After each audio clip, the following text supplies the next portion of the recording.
Now, my latest article discusses the motivations behind the current color revolution attempt in Belarus.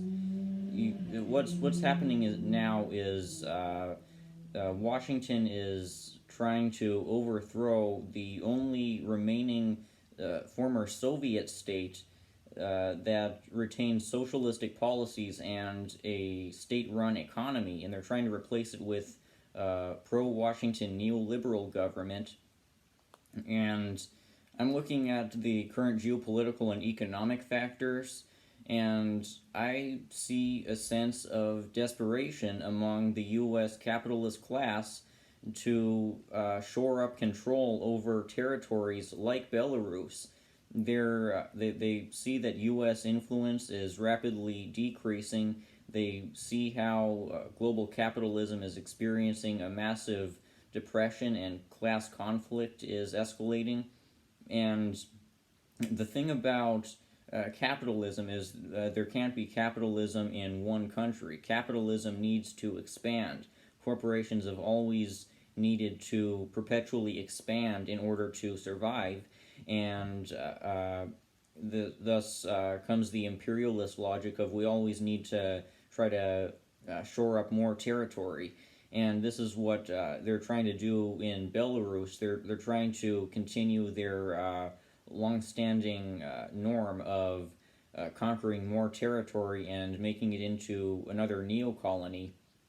So they're trying to do this with Belarus. They've partially been able to do this with Bolivia in this last year after last November's coup. But of course, in Bolivia, the indigenous resistance movement is depriving the U.S.-backed regime of a lot of the territory that it would have otherwise, and there's a good chance that the resistance movement will oust the U.S.-installed coup regime. So it's not looking ideal for the imperialists in Bolivia, and this is why it's so important for them to win this battle in Belarus, where they're trying to overthrow the disfavored socialistic government and install a new neoliberal regime, like they did in the Ukraine 6 years ago. They see that their empire is weakening. They see the contradictions of capitalism piling up with this vast economic crisis and all of this dissension among the proletariat appearing, and they're desperate to expand to more territories like Belarus and Lebanon, and there's another color revolution going on right now in Thailand.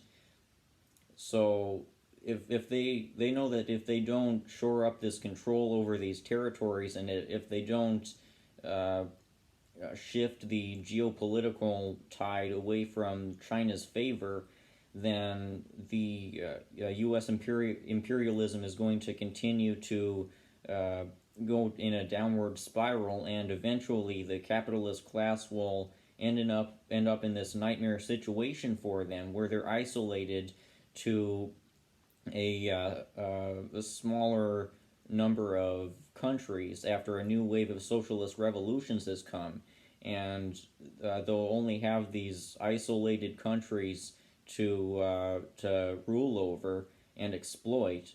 And of course, at that point, they'll be at war with lower classes who they've mistreated horribly in order to keep up their neoliberal austerity regime up to that point.